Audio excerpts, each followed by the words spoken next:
అవకాశాలు ఉన్నాయి. ఎందుకంటే కంపెనీ రికవరీ చేసుకొని ఇస్తున్నది కాబట్టి అవసరం లేదు. పాత వాళ్ళకి అవకాశం ఇవ్వాలని చెప్పేసి మనం రిప్రజెంటేషన్ దాని మీద అభిప్రాయం. ఇంకోటి మూడోది ముఖ్యమైనది, రిటైర్ అయిన అధికారులు వారి యూనియన్ ద్వారా అగ్రిమెంట్లు చేసుకుంటున్నారు కోల్ ఇండియాతో. ఉదాహరణకి గ్రాట్యుటీ కానీ అన్యూటీ అంటే వాళ్ళు డిపాజిట్ చేస్తారు. కోల్ ఇండియా వల్ల 1300 కోట్లు వాళ్ళ తరఫున ఎల్ఐసికి డిపాజిట్ చేస్తారు. దాని నుంచి వాళ్ళకి పెన్షన్ వస్తుంది, యాన్యుటీ పెన్షన్ ఎల్ఐసి ద్వారా. అది రెండవ పెన్షన్. ఇదివరకు 2018లో కూడా మన సోదరులందరూ వచ్చారు, రమేష్ కుమార్ గారు, చాలామంది వచ్చారు. కలకత్తాలో ధర్నా జరిగినప్పుడు ఇక్కడ మేము రేజ్ చేశాము. చైర్మన్ గారితో కూడా మాట్లాడాలి, ఆయనకు అప్లికేషన్ దాని గురించి పరిశీలన చేస్తూ ఉన్నారు. ఇప్పటివరకు అయితే ఏం లేదు. ఇంకోటి వాళ్ళ గ్రాట్యుటీ కూడా వాళ్ళే మాట్లాడుతున్నారు.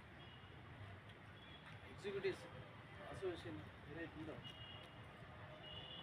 వాళ్ళ ప్రెసిడెంట్ ద్వారా రాజకీయంగా కానీ లేకపోతే అఫీషియల్గా కానీ వాళ్ళు ఒక తాటిపై ఉండి ఫండ్స్ వసూలు చేసి ఒక మనిషికి 1000-2000 జమ చేసి ఒకటే యూనియన్ కాబట్టి వాళ్ళు మాట్లాడుకుంటున్నారు యాజమాన్యాలు. వాళ్ళకి అన్నీ సక్సెస్ అవుతున్నాయి. కానీ మనకి 4 యూనియన్లు ఉన్నాయి, నేషనల్ యూనియన్స్. ఏఐటీసీ కానీ, ఐఎన్టీసీ కానీ, హెచ్ఎంఎస్ కానీ, బిఎంఎస్ కానీ ఎవరికి వాళ్ళు మాట్లాడుతున్నారు యూనియన్స్ లీడర్లు.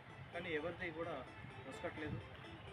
అందుకని మనం రిటైర్డ్ ఎంప్లాయీస్ అందరం కలిసి ఒక జేఏసీ కానీ ఒకటే తాటి మీద నడవడానికి ఒక ఫెడరేషన్ లాంటి దాన్ని ఏర్పాటు చేద్దాము. ఎవరో ఒకరు దానికి రిప్రజెంటేషన్ చేయాలి. మన సమస్యలు మనమే సాధించుకోవాలి. యూనియన్స్ ద్వారా పోతే సక్సెస్ అవుతలేదు. ఇది మనందరికీ తెలిసిన విషయమే.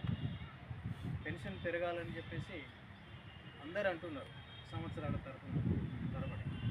ఏది ఇప్పటి వరకు రూపాయి కూడా పెరగలేదు. పెరిగినటువంటి గ్రాట్యుటీ కూడా మనకు రాకుండా చేస్తున్నారు ఆఫీసర్. తర్వాత సిపిఆర్ఎంఎస్ అనేది ఆరోగ్య రక్షణ కోసం 25 లక్షలు వాళ్ళు తీసుకున్నారు, మనకు మాత్రం 8 లక్షలే ఇప్పించారు. దాని మీద కూడా కొట్లాడుతుందంటే అది లేదు. ఇప్పుడు ఈ నెల 30 జరిగేటువంటి దానిలో ఎజెండా ఒకటే ఉన్నది, పెన్షన్ గ్రాట్యుటీ కానీ హెల్త్ కార్డు